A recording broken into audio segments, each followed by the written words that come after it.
What's going on, everybody? What is up, everybody? So I'm long overdue on some R. Kelly videos, and there's a lot going on in the R. Kelly case. And I personally have been busy with a lot of personal stuff, and I've actually been having a lot of poker adventures, which nobody likes to hear me talk about on my channel. So I've had very little time to follow up on what's going on with R. Kelly. And I just thought, with all the stuff that's going on, I see a lot of other people making videos. I see a lot of things pop up in the headline. And I thought I'd just come out and, just make a really quick video. There's lots that has been going on, and there's so many things I want to cover. I hope I can get a chance to cover most of this stuff. I don't know that I will, but I'm going to try. For example, there is a motion filed by the government, which they want to ask the court to protect the secrecy of the witnesses. I'm not sure why they filed this motion, because I thought this was pretty much already done. And early on in the case, they won their motion for a sequestered jury. I think it's sequestered in something else, which basically means it's a secret jury, right? In some rare cases where there is allegations of witness tampering, and where there is allegations of there's a risk for the jurors, they'll have a secret jury, essentially. I'm just going to say a secret jury, but there's two keywords. I know a sequestered is one of those keywords, but essentially means that you're not going to know the name of the jury, and I forget the names of the jurors. I forget that's what it's called. And then sequestered, I think, basically means that they'll have to be in a hotel, and they don't get a chance to go home, so that you can eliminate any possible outside influence. But they're filing this new motion, memorandum of law, in support of the government's motion in Limelight to protect the identities of certain victim witnesses. I'm sorry, so I think I'm just kind of off here. So this has nothing to do with the jury, but it has much to do with the victims and the witnesses in this case. And this is pretty meaty. So I mean, I haven't had a chance to go through all this. I want to go through it to see if there's anything there. I think, though, just on general principles, they're pretty much going to, if they haven't already, right? I believe they're pretty much going to win this, because they also filed motions early on to basically protect the names of the alleged victims. And I have several videos on my channel which cover, uh, you know, basically hiding the identities of alleged victims. And as it pertains to this case, there are several reasons that you would want to do that. I'm not going to go through all those here, because I've made videos in it. I'll try to go and get those videos, and you can look for a link above. But essentially, if the witnesses have been alleged to have been tampered with, so on and so forth, then that would basically be a good reason for wanting to protect the witnesses. And if the witnesses have been threatened, so on and so forth, those are really good excuses. But if you want to see the full video, just search my page, my YouTube page. I think the video is called "The Reasons R. Kelly Don't Know the Names of the Alleged Victims," and that's going to be the video that you want to watch, which breaks down the case law and the legality of protecting the witnesses. I'm not sure why they're filing this now. I think eventually an individual would have to know the names of his alleged victims so that he can prepare. And basically, R. Kelly is long overdue getting these names so he can prepare for his case. I remember actually, uh, Yellow Michelle actually asked the question, will R. Kelly ever know the names of the victims? And I answered that in the video. And I think I did a couple of videos about Jane Doe. So there's two videos, Jane Doe and another video called "The Reason Why R. Kelly Doesn't Know the Names of the Alleged Victims," right? So I'm not sure why they are filing this now. Maybe there's another motion to reveal the names, or maybe in the natural progression of things, they would have to reveal the names. Now, overall, I'm just going to say this is going to be tricky. I haven't read this because you're setting R. Kelly up to for a good appeal, in my personal opinion, because he has a right to basically confront witnesses against him. And if you're holding the names to the last minute, then that's going to probably create some due process issues, right? So look for a future video. Hopefully, I'll get time to do it and I'll cover this. There's other things that I potentially want to cover. There's this letter by Thomas A. Fernella, I think that's his name, Thomas A. Fernella, and it looks like it's a motion to withdraw.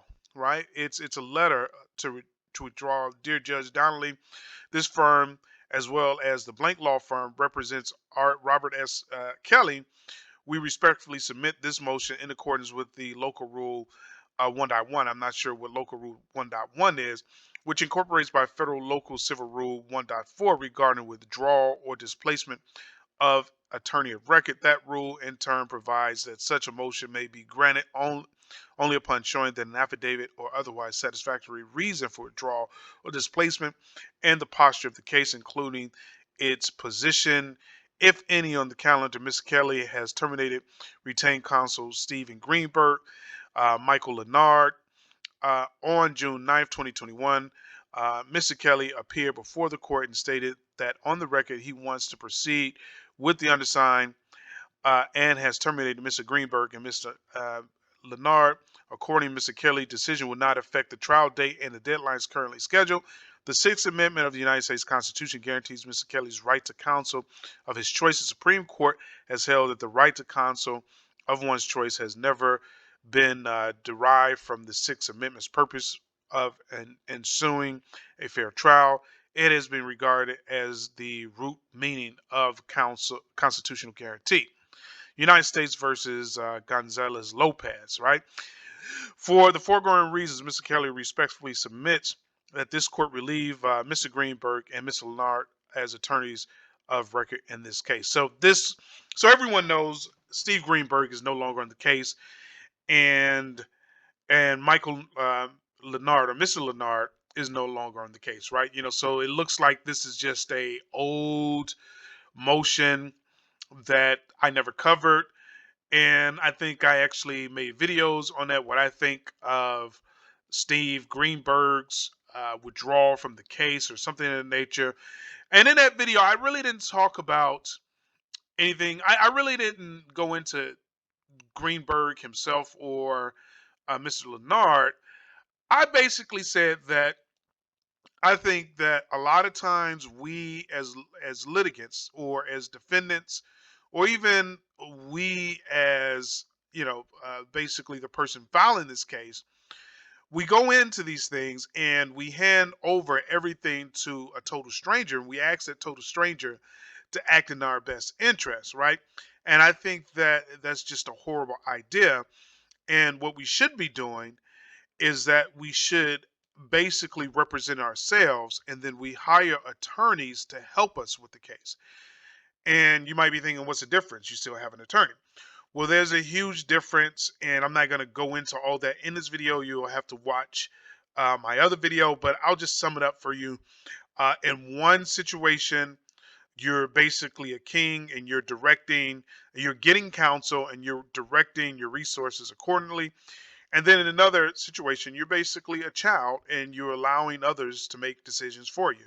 So that's my gist on that. I think in one situation, you could be responsible for the decisions that other people make for you, whereas in the other situation, you are essentially responsible for the decisions that you make, right? So you really want to be careful how you retain the lawyers. There's multiple ways to retain a lawyer. One way, as I stated, is to represent yourself, and you're basically having lawyers work for you, right? So you still get that work that you need from the lawyers, whereas in the other, you're having the lawyers represent you, and you're responsible for whatever decisions they make on the case, right? They're still going to advise you. They're still going to give you information, but there's a lot of tricky little subtle things that could happen if you're not in charge, so I'll just leave that there, right? Because I know a lot of people are going to come out and say, "Oh, you're crazy, you're stupid. I would never represent myself in a criminal trial." Um, you know, the only thing I'll say is that if you're an intelligent person, you obviously understand that I'm not asking you to get out and get in an arena where you're dealing with a bunch of experts and people who've played this game for decades, right? Who study and practice the game for decades. What I'm essentially saying is that you make the final calls, and a lot of that, in order for you to do that, a lot has to go into the contracts that you have with lawyers, because otherwise you can set yourself up where lawyers will take advantage of you and they'll milk you, and then they'll just leave you high and dry. So yeah, I'll leave that there. I'll park that. Another motion that I do want to cover is this motion, emergency motion for temporary release and accommodation for preparation of R. Kelly's trial defense. And yeah, so I want to cover this, but this is definitely meaty. And here it is at 2:34 a.m. on a Monday night. I'm not even supposed to be up. But at the last minute, against my better judgment, I decided to make this video. I do want to cover this, but I'm just going to tell you off the top that I kind of believe this is a waste of time, right? Let's see who actually filed this motion. And this was filed by Thomas A. Farinella, right? And a lot of people will say, well, how can it be a waste of time if you have a chance to get your freedom? How can it be a waste of time? Um, the reason I say it's a waste of time is because the issue has already been before the court. And of course, you can come up with some new angles, some new information, which is justifiable and bring in such a motion, right? If there's new information that has come to light since the last time you made a motion, then it's justified that you press the issue. But here's a problem. I think they have already determined that they're not going to let R. Kelly out. And so much so that that order was appealed. And the appellate court basically sided with Judge Ann Donnelly. So that you've kind of already lost that. And then not only that, you made multiple attempts to actually press the issue or try to get him out on bail. Now, don't get me wrong, I'm not an R. Kelly hater. I'm an R. Kelly fan. I support R. Kelly. And I've said time and time again, a lot of stuff that has happened to this case is just absolutely ludicrous. I think that, R. Kelly is being tried in public media, and they're trying to use that to get a criminal conviction. They're persecuting him so in public media so they can prosecute him in the courtroom. And I just think that's wrong from the way they did it, right? But with that said, this game has already been played out. They made multiple attempts to get the bail. Then they made a final attempt at that time, and then they appealed it. And then the appellate court ruled against him. Now, I'm not sure what's in this, and I am going to go back and read it.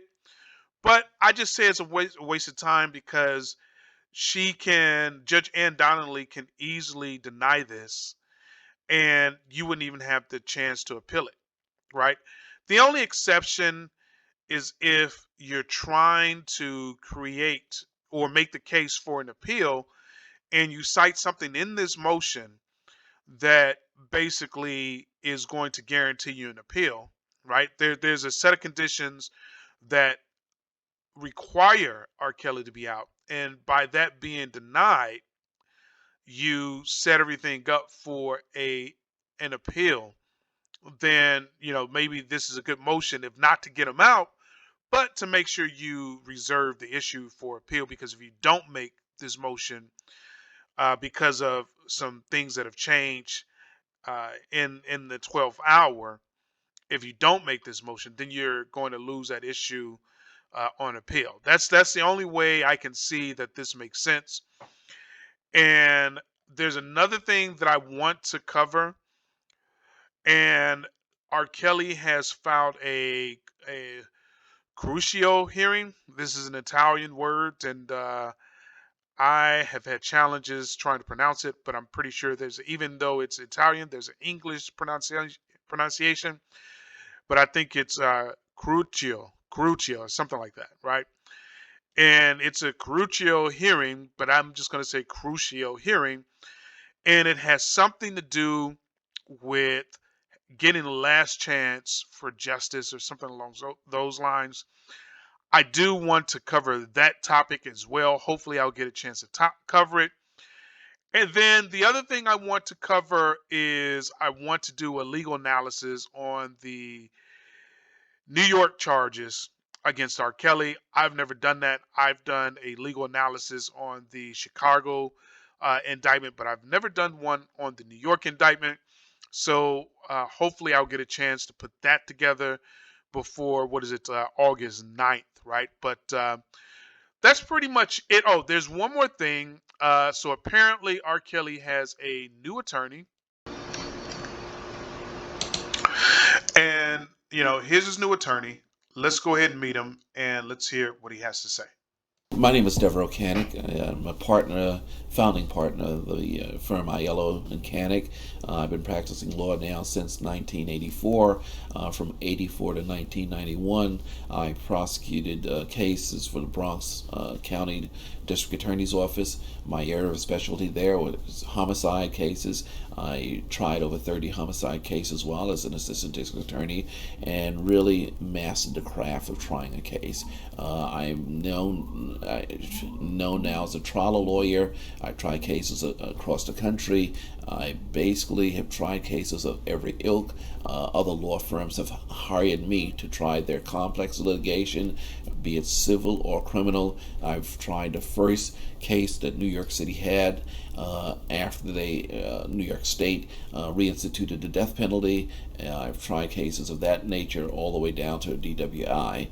My trial experience is wide. As I mentioned earlier, I tried it in a number of jurisdictions, and my specialized area is in the criminal realm. I try most of my cases in federal criminal court or state criminal court.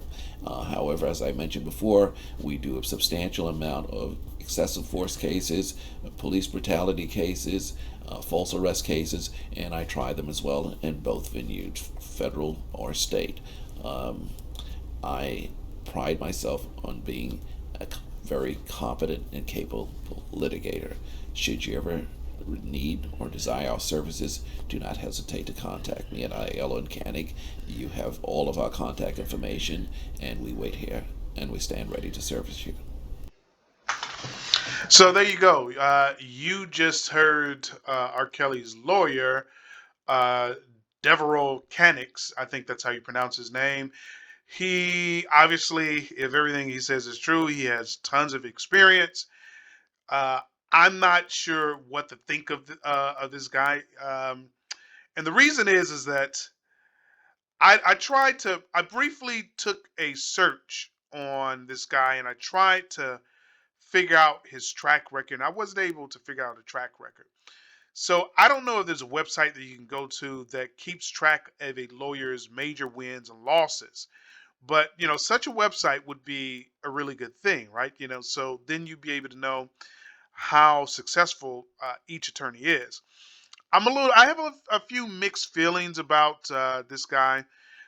Like I said, he claims to have the experience, but I think there's a lot of shady things going on in this case, and I think you have to be able to deal with uh, a lot of underhanded, shady dealings, right? And I'm not sure if he can actually deal with that, right? I'm not sure if he can actually handle that, and that's why I'm kind of mixed. But if he has the experience that he says he has, he's a former, and I'm not doubting him, right? It's just that sometimes people word things and they articulate it in a way to kind of make themselves look much better than they are, right? But based on what he said, he has an impressive background. He's a former state prosecutor, so he knows, the prosecuting game and how things go.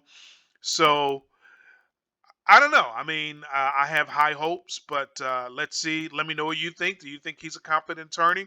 Do you think this is going to be the guy that's going to win the case for R. Kelly? Questions and comments below. But that's pretty much it for this video. Like, share, and subscribe. Let me know if you have any questions. Let me know if you have any video requests. Not that I have a lot of time on my hand, but your video request with a nice donation could put you at the front of the line. But let me know what you think about this guy, and let me know what you think about the R. Kelly trial, and let me know if you have any requests. Please like, share, and subscribe. That's it. Thanks for watching.